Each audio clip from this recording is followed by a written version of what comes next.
Hello, and welcome back to another episode of Impact Factor. I am your host, Katie Van Aken, and this week's episode features a conversation I had with a very impressive recent graduate of a special education PhD program who has a lot of experience, fascinating stories to tell, and I hope you enjoy the episode. Here is Ruth Bomar, PhD.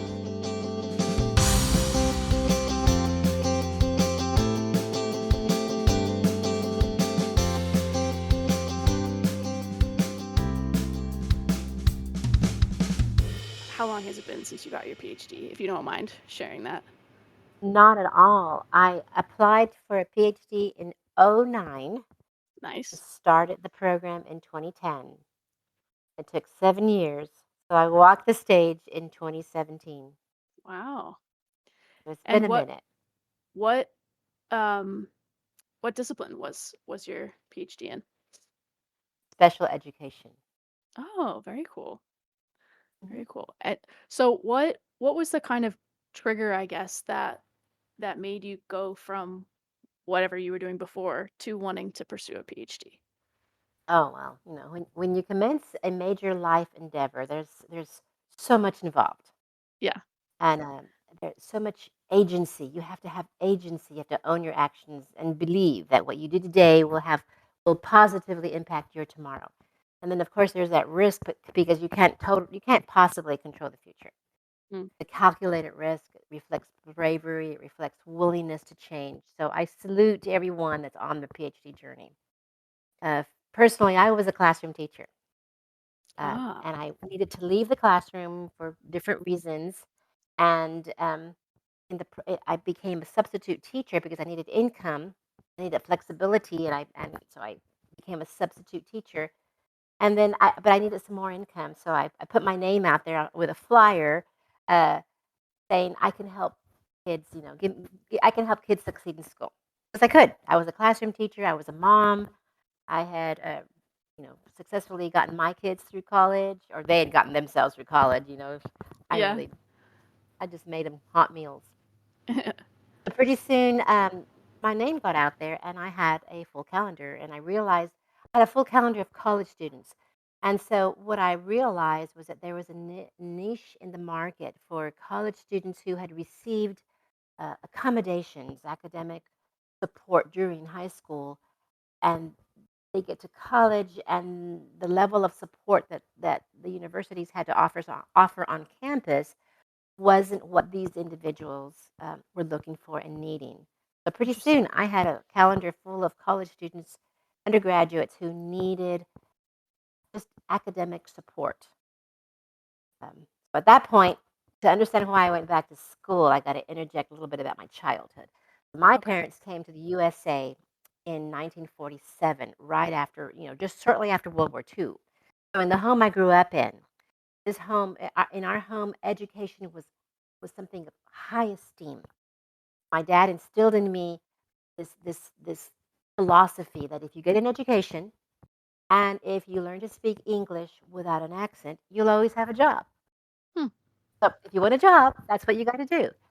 So Okay. at that time, going back to where I was before going to PhD school, I was facing a major life crisis. And what do you do when you have a problem? Well, you just need more knowledge. Mm-hmm. If you have a problem, you just need more knowledge. And where do you get knowledge? School. Sure. You go to school to get more knowledge. So this is prior to the internet, prior to the World Wide Web and social media and all of this. So you get an education was the vehicle to independence, the vehicle to taking care of myself. Education was a doorway out of poverty. Of course, it made sense to go for the next degree. Yeah. That's amazing. So, just taking it back a little bit to the students you were helping, the college students. Um, what what support were you able to give them that was missing from the campuses? Does that make sense, that question? Well, what I brought to the table was I understood the K through 12 journey because I taught Of course. the classrooms. I taught this student, the profile of early elementary, middle school, high school.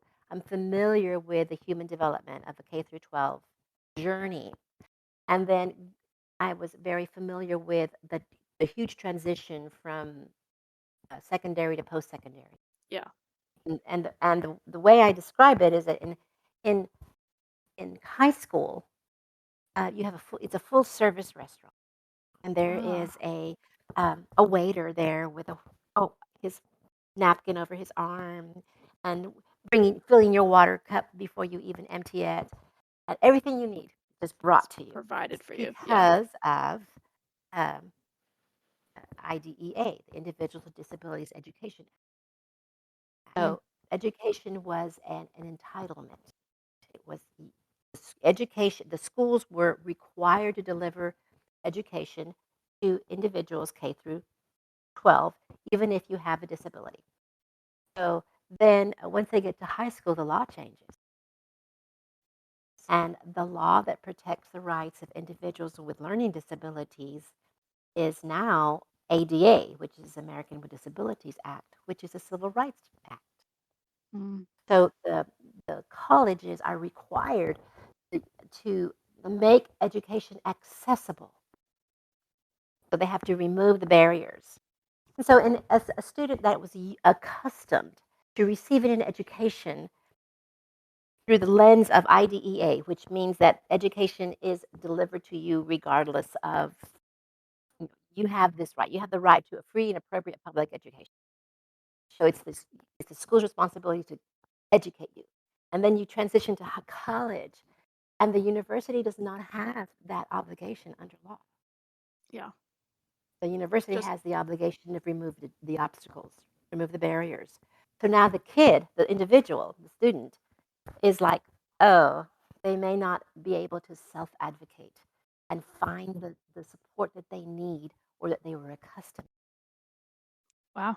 So what I was able to provide is that comprehension, that I understood what the human development of K through 12. I understood the demand, the increased demand at the post secondary level, and I was going through the same situation because here I am, someone in midlife. I was 50 years old, Yeah. going back to school myself Wow. and having to learn. It was a huge learning curve to go back to school in 2010. Huge learning curve. Of course. And so, just like I was having to navigate the post secondary landscape, so were my students. I had great compassion. I understood I experienced the gap between what the professor was delivering and what the students was receiving. That's super cool. I feel like that's just a prime example of how the teacher going through the same experience becomes the better at teaching when you're experiencing it or have experienced it yourself, right? Absolutely. Yeah.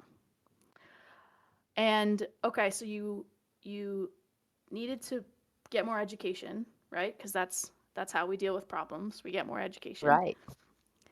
Um, and at that point, you had been a teacher, so you were pursuing education or specifically special education at that point. Well, I was interested in, I always had a handful in the classroom. I always had a handful of students who I knew that if I could just have 15 extra minutes with them every day, Mm, that I could deliver instruction in a different way through music, through movement, through acting, through dioramas, just a different way. I knew they could learn the information. And if I just had the time to develop an assessment tool to measure their learning, that was something else besides filling out the bubbles in a Scantron. yeah. Yep. How can I get this middle schooler, this sixth grader, this seventh grader, this eighth grader to show me what they had learned? Hmm. And if I could let them show me what they learned in a different modality. What you saw was that they had learned a great amount of information that was not really measurable Yeah. in a multiple choice test filling out bubbles. So I was always interested in multiple intelligences, Howard Gardner's multiple intelligences, universal design and instruction, learning differences, and just helping my student learn how to learn. Now I can't even remember what your question was. Am I answering your question? Um, what d so it sounds like you were interested in the special education field going Learning. into your So PhD. Yeah. so in the I was in a situation where I needed to go to school and pay cash. So it had to be in a state school. Mm, I didn't want to relocate because I had a life. I had children, husband. I was taking care of my elderly father. We were taking care of my mother-in-law. So mhm. I was in the midst of living life. I was not mobile. It had to be in a location that was within an hour drive from my driveway or my home. So I found a school that offered a PhD, and I wanted a PhD. I didn't want another master's degree. I already had a master's degree. I wanted Sure. I wanted those letters. I Yep. wanted those credentials. Um, so I found a school that was within driving distance that offered a PhD in special education, and I felt like that was the world I knew. I knew the world of K through 12, and I knew that individuals that have learning differences or ADHD were many times addressed by special education services. So that's how I chose it. I was a typical first generation college student. Uh, Mhm. I was very pragmatic in how I chose my institution and how I chose my program. Hey, whatever gets you where you need to be, you know?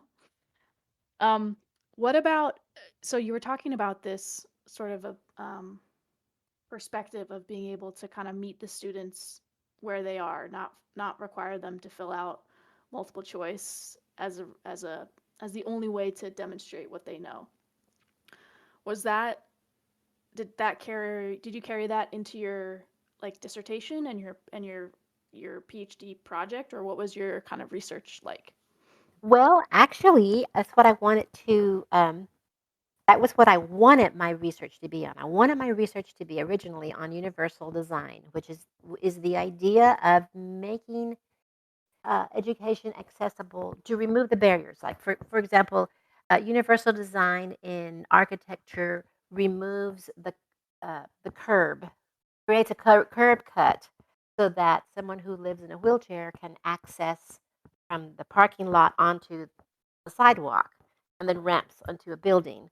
So you're removing the barrier that's inherent in the just design of the building, which is stairs, Right. curbs, doors. Sure.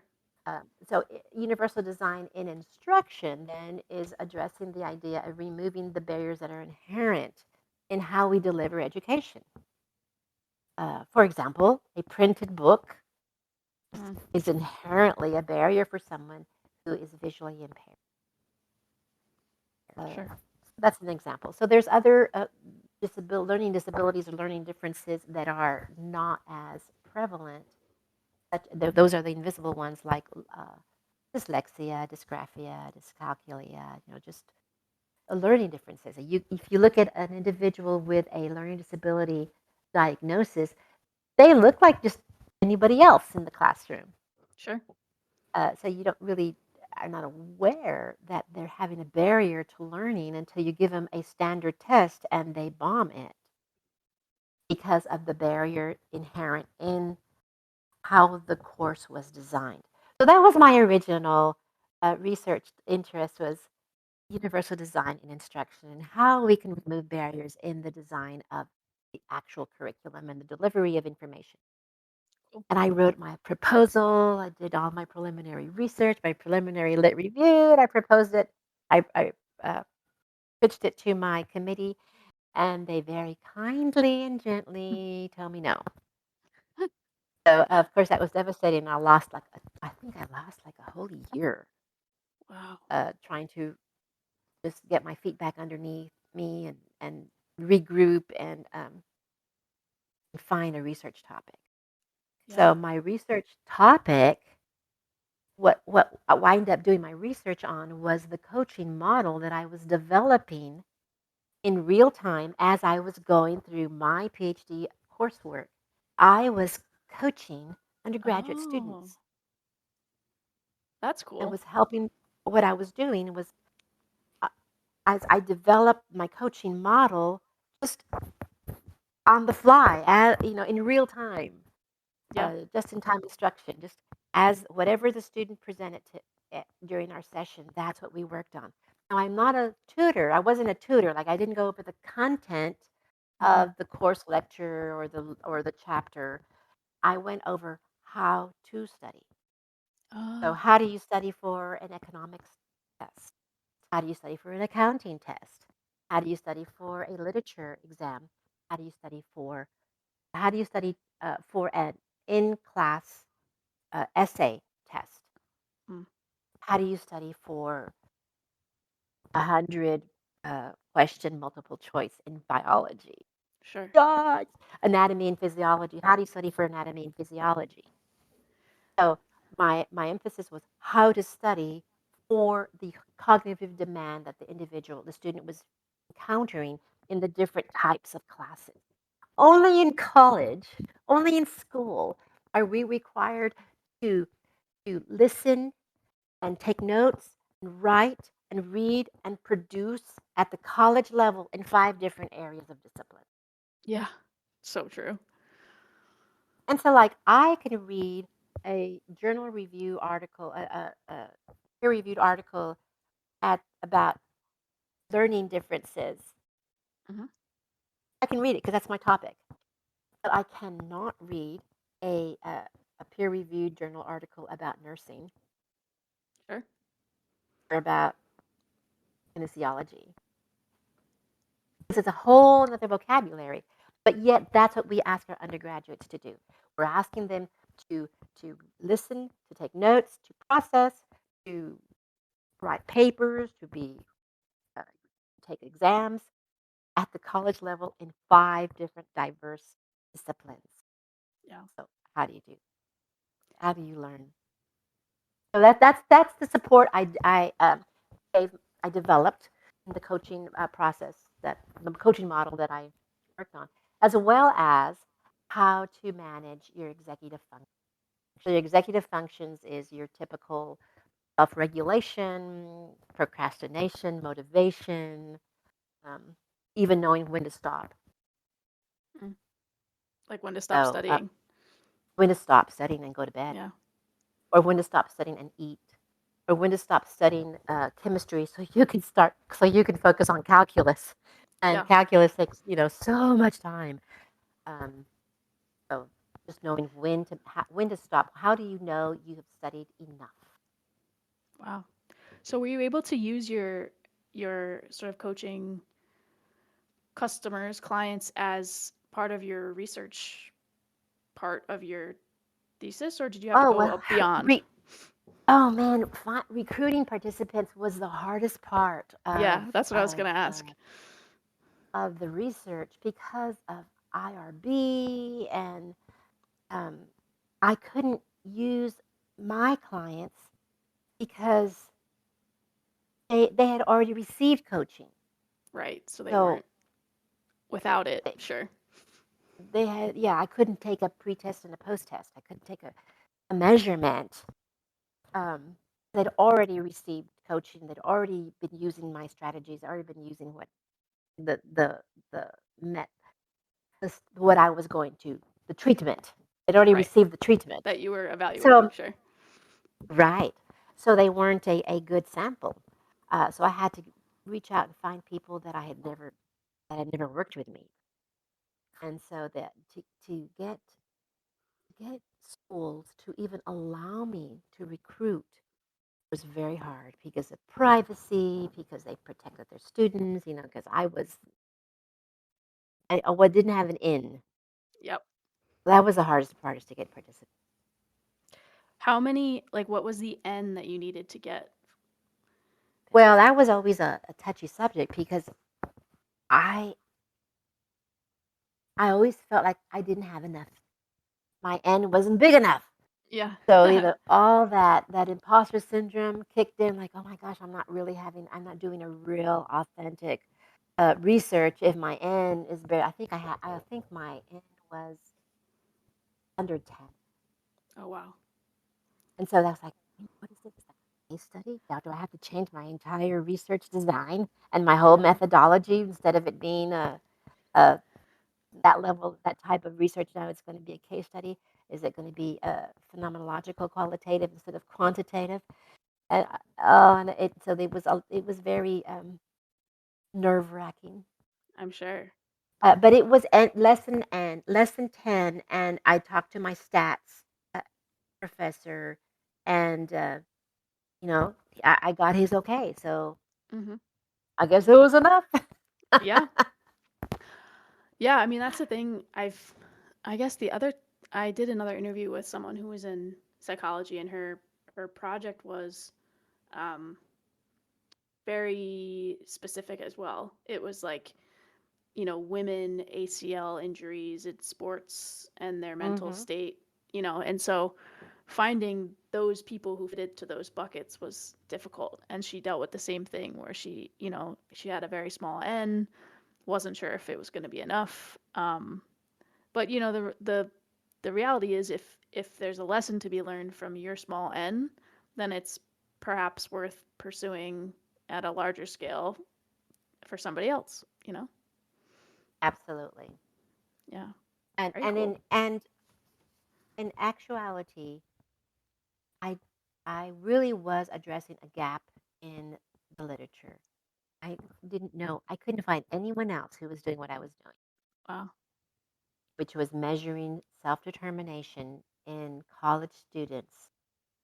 Uh, the, the question was, how does coaching impact the level of self-determination in college students with learning disabilities and or ADHD? Wow. And so the whole idea was, a self-determination is by definition, it's like three ingredients, like Neapolitan ice cream. It's three ingredients: chocolate, vanilla, strawberry. So self-determination, one ingredient is um, just skills. Hmm. Skills is something that you can learn. You are self-determined individuals if you have these three characteristics, and that is skills, just that you know that you have abilities, Hmm. something you have learned. We've all have skills. We all learn to speak the language that we've learned to speak. We've all learned keyboard. We've learned to drive. And then the other ingredient is the knowledge, is knowing my strengths. I am a self-determined person if I know my strengths and I know my limitations. Hmm. And the third ingredient is a belief, and it's that belief that um, what I that I can change, that I am an agent in my own Oh. life, that I can do something that will in fact impact a difference in my life. So a self-determined person is involved in goal-setting behavior and is autonomous and is really making a change. So people who have high levels of self-determination have a greater life outcome. So they measured, the literature showed individual college students that scored high levels of self-determination, they actually finished their degree, even though Okay. they have some kind of learning disability or some kind of attentional issue. Interesting. So then the next question is, can self-determination be taught?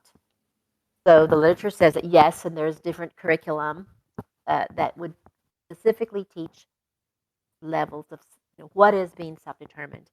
So my question was, can coaching impact Yeah. levels of self-determination? And so I developed my coaching model and my treatments, and there was like, I think they had to meet with me. Oh goodness, I forgot to. I pulled up my dissertation in preparation for today's conversation. It's been a while. I Nice. can't remember how many sessions in my treatment. I think there was like 6, maybe 8 sessions, and we did a pre-test and a post-test, and measured levels of self-determination, and it showed that every person, every member, every participant, their levels of self-determination did indeed increase Wow. after receiving my coaching model. So that means that whatever I was doing did impact levels of self-determination, which is an indicator of success. So that was my research. That's great. And a very positive outlook coming out of that finding as well. That you know? Absolutely. It's very hopeful. Yes. So let's move to what you're doing now. So did you kind of continue developing this model? Absolutely. So everything I do now is based on that coaching model. Cool. Coaching model is coaching is a non-pharmaceutical approach to managing ADHD behaviors. Sure. It is a strength-based approach to change. So using your strengths, there's all this other research in the field of positive psychology about character strengths. So I ask every one of my clients to take a character strength survey. There's a free version. You can just get it online. It's Mm-hmm. VIA, character strength survey. Cool. Or you can pay for the full report, and it has lots of wonderful information about your character strengths and when you use them. You can use your strengths and overuse your strengths or underuse your strengths, but people who use their strengths are self-determined people and have a greater life outcome. So in my coaching work with my clients, I work with individuals who they're wanting to accomplish something. Many times it is a PhD program. So I Okay. have a lot of PhD clients. Some of them are undergraduates, some of them are master's levels. I have a few professionals, and they're wanting to accomplish something. They're very high achieving individuals, and managing life gets in the way. Ah, Managing your personal life, your family, your home, just your personal life. Then many of my clients are also employed. They're adults, so they're also gainfully employed, having to pay for keeping the lights on and putting gas in the car. So how do you manage your job and your responsibilities in your employment world, your professional life, as well as your academic life? Because now you're a student and the demand at the PhD level is exponential. yeah. And it's such an independent process to be a PhD student. So you as a coach who knows the person and their challenges, plus the person and their journey, which is the PhD experience, all of that factors into what they're going through, which I feel like can be really valuable to talk to someone like you about. Yeah, the PhD experience is a life-changing experience. I agree. It's going to like like shake you up and Yeah. force you to look in the mirror and face yourself. Yeah, for You're sure. going to learn things about yourself that you didn't know were there. That's great. What what was something that surprised you about getting your PhD? Um, the process of getting the PhD or afterwards. Um, either, but maybe something that surprised you, yeah, about your experience, the process, I guess. Yeah. As a student, there was many surprises. I was surprised how emotional I was. Oh, It was um, life kept on happening. So just my personal life kept on happening. yeah. And so, but I had to continue managing life as a wife, as a mother. I became a grandmother, my family, my personal life, as well as I had to read. It was such academic, such an intellectual demand, constant, constant intellectual work. Yeah. And so when it's so constant, it makes you wonder, am I smart enough? Sure. I was surprised how emotional it was. I was surprised how hard it was. It Hmm. was so hard. I didn't think it'd be that hard. I love school. I Yeah. always did so well in school. Yeah. And I was so surprised how hard it was. And What do you think and then made it hard?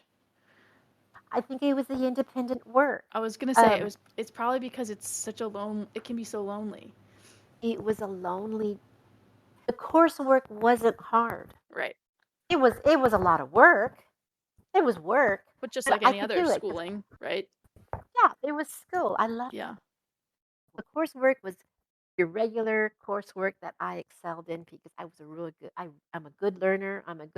I can read really good. I can speak English. Mm-hmm. I'm really good at being a student. So the coursework, it was demanding, but I loved work. I loved being a student. Yeah. Uh, so that was hard. But the hard part was after comprehensive exams, coming up with a research topic, choosing my research methodology, and then doing everything alone. Yeah. I was alone. Somehow I thought I'd be working in a laboratory, but it wasn't. I wasn't. It was all alone. Everybody that was in my classes, my classmates, they were back in. I don't know where they were. I was alone. That was the hardest part. Was being alone and having to produce and not knowing, am I doing it right? Yeah. Well, let me tell And you, so I think the hardest. I was gonna say I did work in a laboratory for mine because I was in engineering, and it still felt lonely because what I was doing was Mm, different than the person next to me, and my success was only based on my output, my solution, mm. my discoveries. So, There's so much pressure. You have to produce, produce, produce, produce. So much yeah. pressure to produce, and it is very rigorous. I mean, it's not like making. It's not creative. Yeah. It's not free creative. You It's you have to quantity. you have to meet academic rigor, Yeah. and that rigor is established by the academy. Yeah. And Who- that was hard. So the hardest part was just becoming the lead researcher in my own research. That was the hardest part. Taking that leadership of I'm in Yeah. charge of my research and of my academic work. Yeah. Nobody else, just you. No one else, just me. What about you said your committee said no to your first proposal. And not to make you relive that because it sounds traumatic, but what why what what purpose do they have for saying no to a passionate student about who's interested in pursuing this topic? Why did they say no? Yeah. I tried to ask that in a more like kind way, but like why did What they were say the no? reasons? Yeah. At the time, I didn't know. I couldn't understand why they said no. Yeah. I think now the reason they said no is because it was not well thought through. Okay. It wasn't. It didn't. It wasn't a well thought through argument. It was a. It was very preliminary. Okay. And it came from And your pre-PhD experiences. So that I think that's probably yes, common is you bring in sort of your biases and your understanding of the world, but you haven't looked at it from a PhD lens. yes. I think that it wasn't going to meet academic rigor. Interesting. Um, and so I think they said that this research doesn't have a future. This topic doesn't have a future. Wow. I think that's what they said. They told me, and I can remember because when they tell you no, you're in a blur. You're in a Oh, of course. what? Yeah. You're like All this work. you're in a shock. You're just so shocked. Yeah. Uh, so I can't really remember what they said. I do remember that they were very kind.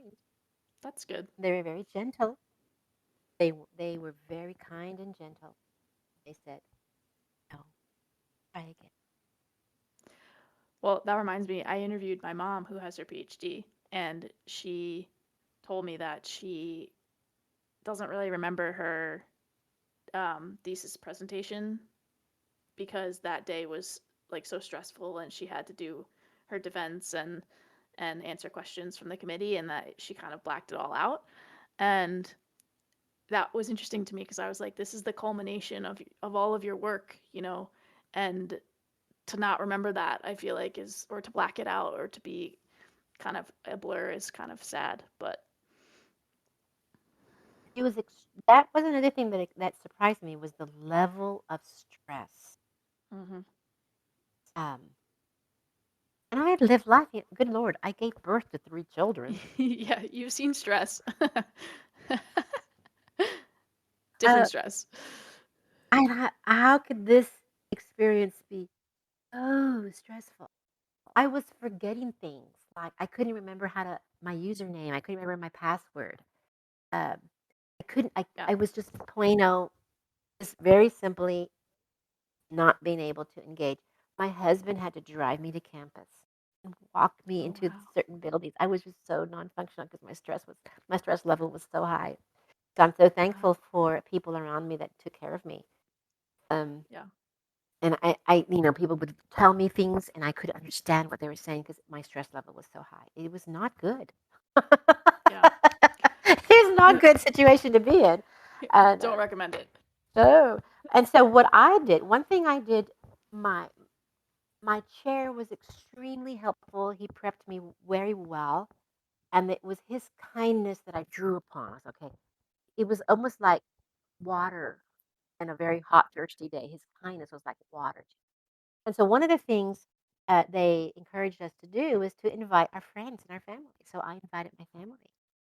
That's great. So my adult kids were there. Some old family friends were there. My sister, her husband were there. My adult niece. I had family there. Um, and there was just they. I remember that very clearly.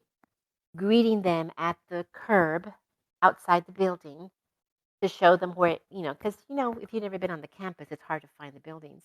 You Right. Because you have to walk. You got to park and then walk through campus. Um, I remember meeting them, and it's a beautiful campus, beautiful oak trees. It's a pretty campus school. What I loved about going to school, just a beautiful campus. I remember greeting them at the curb and walking them to this building that was built in the 1950s. This beautiful old building, brick, and those colonnades. I was in Yeah. love with just the idea of the academe. Sure. I remember that. I Yeah. remember it being very hot. And the night before, I had gone to Dillard's at 8:30 because it closes at 9. I ran in at Dillard's and I told the lady in in the women's department, help me dress. I need to look professional. So she did. I mean, they're closing in 20 minutes, right? So she brought That's me amazing. a little blazer and some professional pants. I didn't have any professional attire. Sure. Uh, And this was not the most important thing that you were thinking of at the time. I So it wasn't was thinking last about minute, of clothes. course. It was last minute. And so I remember doing that. And then I remember I remember the people in my committee. I was terrified of just, Yeah. and now I think, how can one person terrify me so much? It almost makes me irritated, like that I gave that person so much power over me that Yeah. that I would be so afraid of them. Yeah. It's a great point. Well, at least there are some good memories in there, right? There were some good memories. I presented. I don't remember what I You said. passed. They asked me a question. I didn't understand what they asked. I said something. I don't know what I said. Good enough. Yep. That's great. And then I remember that they went off to consult and they came back in. I want to tell you about my family. Seeing my family come out of the car and walk through those sidewalks and go in the building, it gave me so much comfort, so much strength. That's great. It was extraordinarily supportive and calming. It was like oxygen. Like, okay, I can breathe now because Yeah. I've got some friendly folks in the and I never really had experienced that, where just someone's presence was enough. Whatever happens, it'll be fine because my The family is support. my folks are here, my people are here. And then after I presented, I defended and I answered questions, and then they left. The committee left because there were more of us than there were in. There were so many Mm-hmm. of us there. Uh, they came back in, and there's one particular professor that I was particularly terrified of. He looked at me and he grinned and he called me Dr. Bomar. Like, oh, catch And me that's as how I you say. learned. There you go. Yeah. That's nice. That's great. Um, well, I don't want to take up too much more of your time, so I'm going to move to my three kind of wrap up questions. But first, I want to know more about what you do outside of work. What are your hobbies these days? You're Oh obviously a well. mother, Yes. Well, my a journey. grandmother. My journey was maybe different than yours in that I started at age 50. Yeah, So next week I turned 65. So my perspective of nice. this journey was from a different vantage point in life's journey. So, I'm a grandmother. I've learned to quilt. During my PhD work, I learned to quilt. That's I made amazing. baby quilts. So I really was impressed with the womanly arts. And the person who taught me to quilt was an elderly woman. Mm, And I've met other people, other women that were getting their PhD in textiles. And so it was just such an interesting experience. Um, Fast forward to today, I go to softball games. I have nice. granddaughters that are in their preteens, and we go to softball games, basketball games. I have another granddaughter that does competitive ballet, so I'm very involved with my grandchildren. I'm active at church. I teach a Bible study. I volunteer at Vacation Bible School in the summertime. Um, Nice. I have a brand new grandbaby, number 9. I have 9 grandchildren, and number 9 was born Oh, right before Thanksgiving. wow. Yeah, so your non-work life is very very full. Very full, very fulfilling. And I think that's one of the things, that's one of the, like the flavors of my coaching interaction with my clients is I help them remember, I help my clients keep in mind that there's more to life than school. Yeah, School is it's true. a big part of your life, but there's more to life than scholarship. Yeah. It's interesting that you mentioned that you learned to quilt too, because whenever I talk to young PhD students or people that are just starting out, I always recommend that they have some outlet, some hobby, something that they can do that doesn't, it's not with their classmates, it's not, you know, for research, it's not reading papers, it's just something you can do to get your mind off of it, and it's really healthy. Absolutely. And it was something that was totally nonverbal. There Mm-hmm. were no words. There was no letters and sentences and paragraphs Yeah, involved in just keep your learning to hands quilt. busy, It right? was my it was looking at color, it was looking at texture and patterns and value, light, value and shapes. It was very hands-on. It was very tactile, the touch of the Mm-hmm. fabric, the feel of the fabric. It was such a it was using a totally different set of thinking processes. So it was Yeah. indeed very relaxing. Another thing I did was I enrolled in Camp Gladiator, which is an exercise. It's a boot camp. Oh, Um, that's and exercise so, is excellent oh for God, stress. that was the best de-stressor because I'm not physical. I'm not athletic. So it took a lot of thinking to do a Mm, burpee and really yeah, think about where do my legs go? No, yeah, where do I put my hands? I had to really think about where my body was in order to do the exercises that my trainer was asking me to do.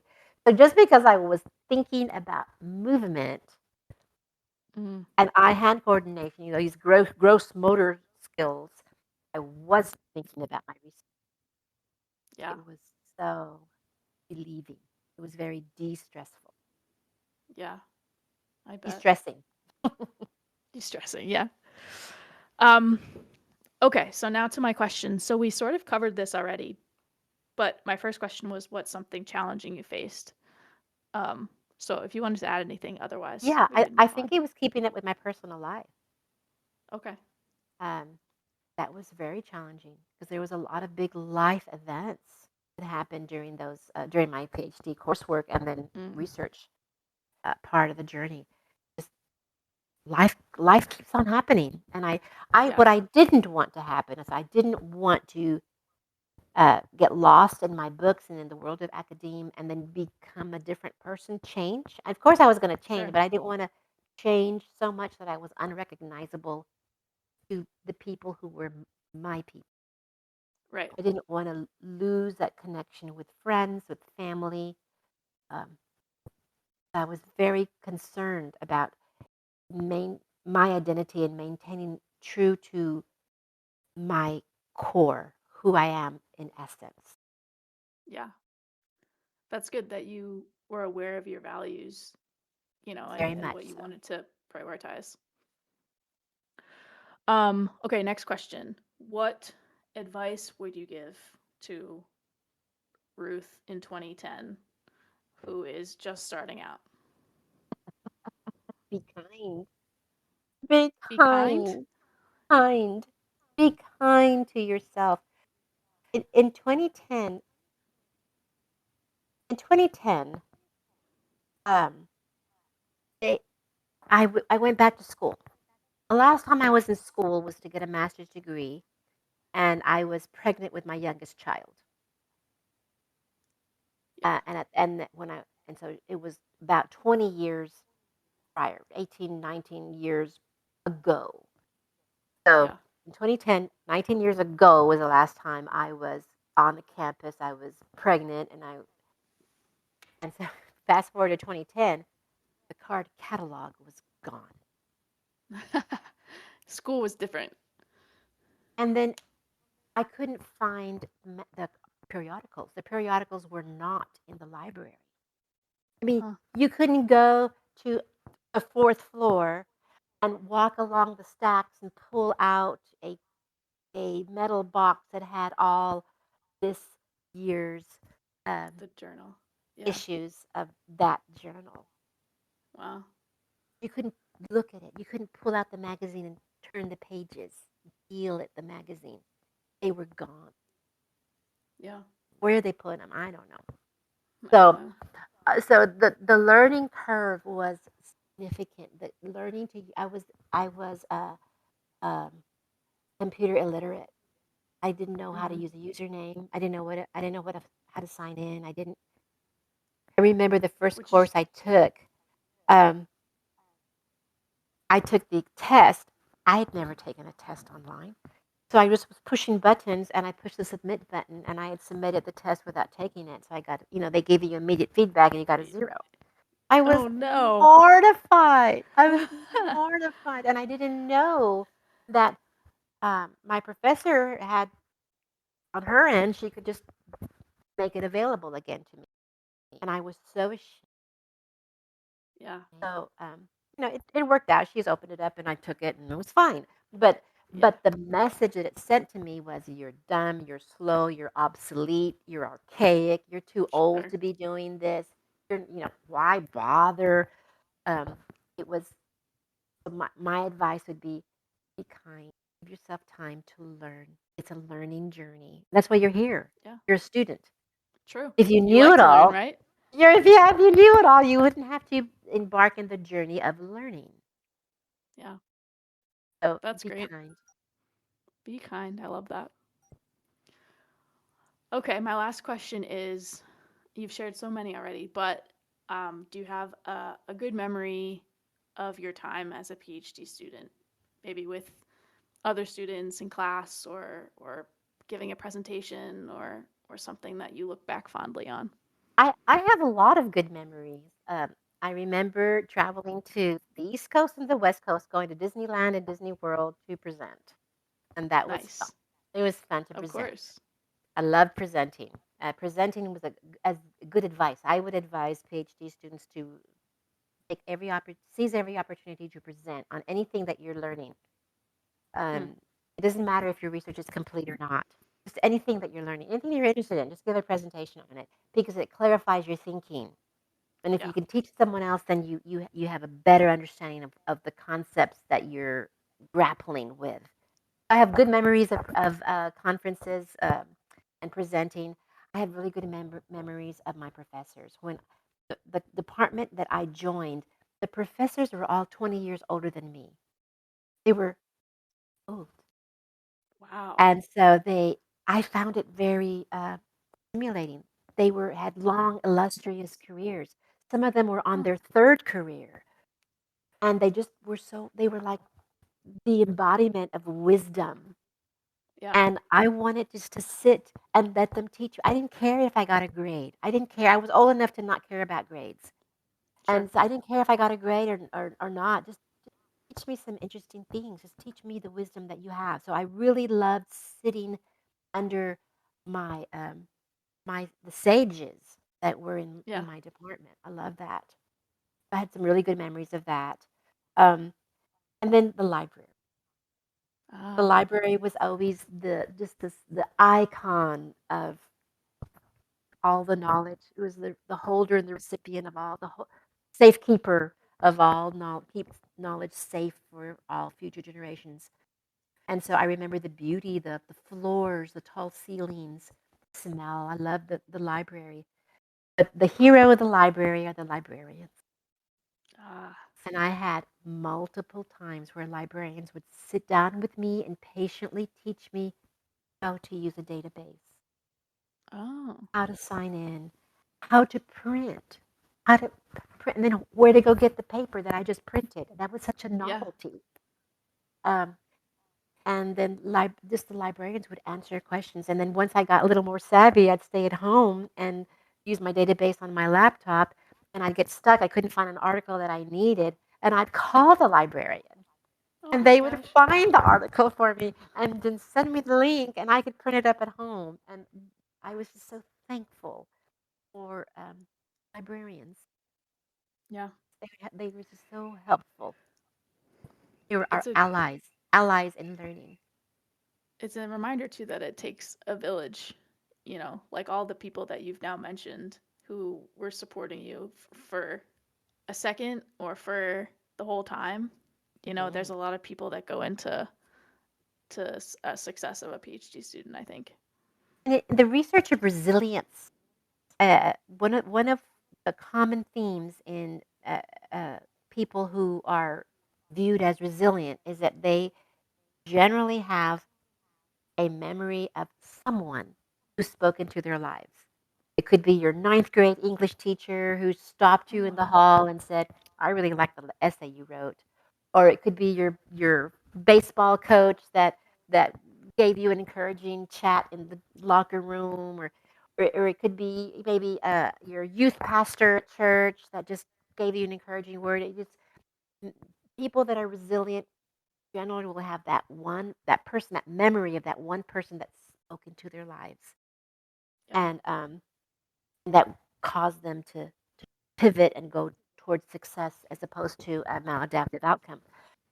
So there were many people that Yeah. spoke into my journey, and one of them was the many librarians. Yeah. Great. Well, that's great.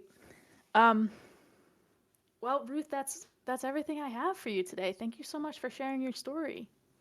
Well, Katie, it's been a pleasure. Thank you for letting me come onto your podcast and to share my story. And just, I applaud you for having a podcast. I think podcasts are so super. Oh, How thanks. cool! I love the podcast. It's a new invention. It's like talk radio. Uh, It is. Yeah. like I remember listening to talk radio late at night and Yeah. on long car trips and listening to talk radio. And but this is so wonderful because it's on demand and you can just choose a topic that you want to hear and you don't have to wait until the next Yeah. installment. It's just Yep. so it's one of the beauties of our digital age. It is. Certainly is. Well, listen, good luck with everything. Your business. If there's anyone listening who needs a coach for their PhD program, check out Ruth's services. Thanks to Ruth for coming on the show. If you or someone you know wants to be interviewed on Impact Factor, feel free to reach out via Instagram and follow us for updates at ImpactFactorPod. Thank you all for listening and have a great week.